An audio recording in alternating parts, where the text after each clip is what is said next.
So my name is Gilles Mongeau. I am the socius to the Jesuit Superior of Canada. My name is Lalonde. I'm a Jesuit priest. I study medieval theology at the University of Toronto, and I'm a spiritual director. So this is the pre-chapter retreat for the Congregation of the Resurrection here in Canada. We are in the middle of the retreat, and that's where we are, and that's why we're here. While it's very important for religious to have their own retreats on a regular basis, so that they can deepen their relationship with the Lord, with Christ, there is also a need for a community to gather regularly to experience the work of the Spirit in their midst, so that they can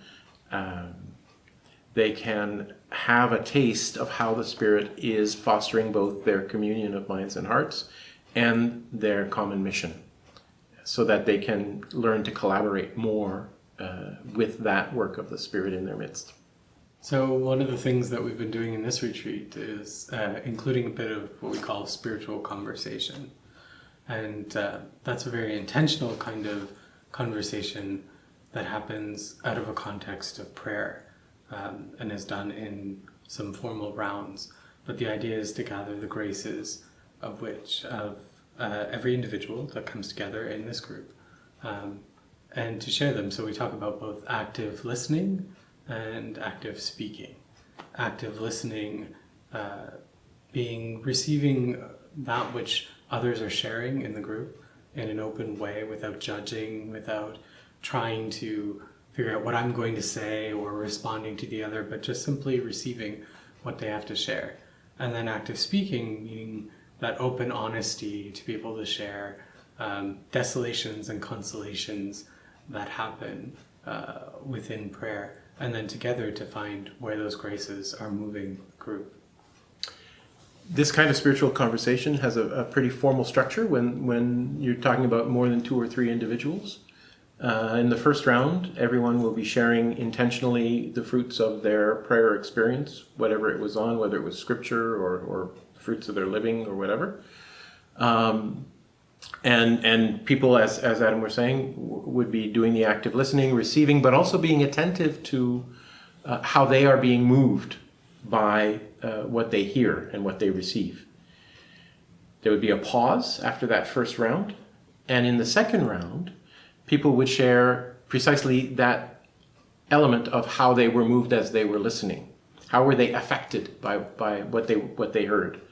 To try to see and understand, is there anything that's common to what was said or that resonates with more than one person in the group, so that everybody can hear that.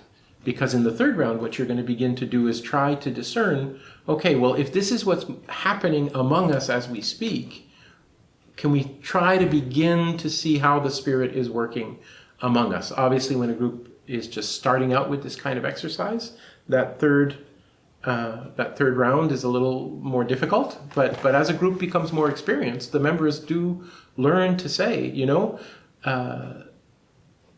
we really experienced an increase of energy and commitment in this exercise, and that's telling us something about how the Spirit is moving us to greater communion and greater zeal for the mission together. Well, a big part of the retreat, of course, has been the sort of input sessions that Gilles and I have been alternating with that follow a sort of pattern and theme. Although it's been a nice experience because we're both approaching the same questions, but we both have our different methodologies and ways of speaking and praying around those.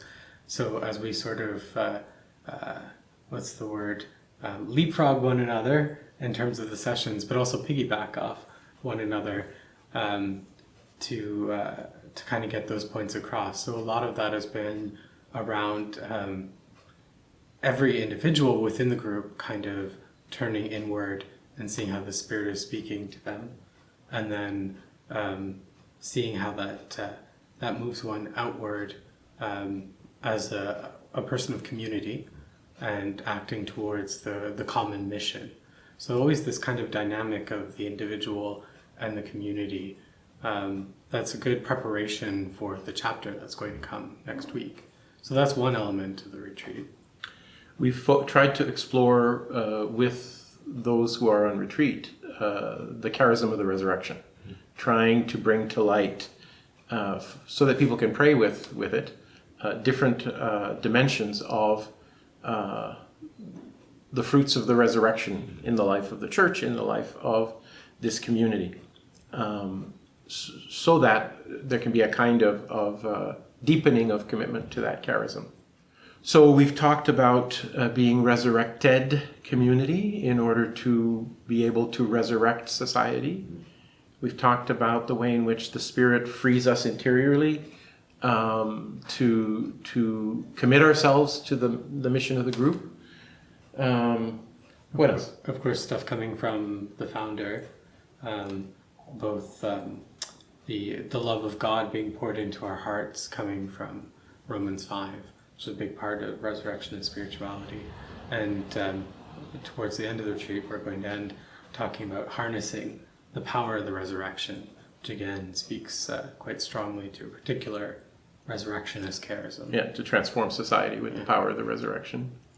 The sense, I always am quite taken with the way in which, when people first experience spiritual conversation, the kind of light that turns on, the light that clicks on, oh, this is something we could be doing, and it's enriching, and it's life-giving, and it's energizing, and it does bring.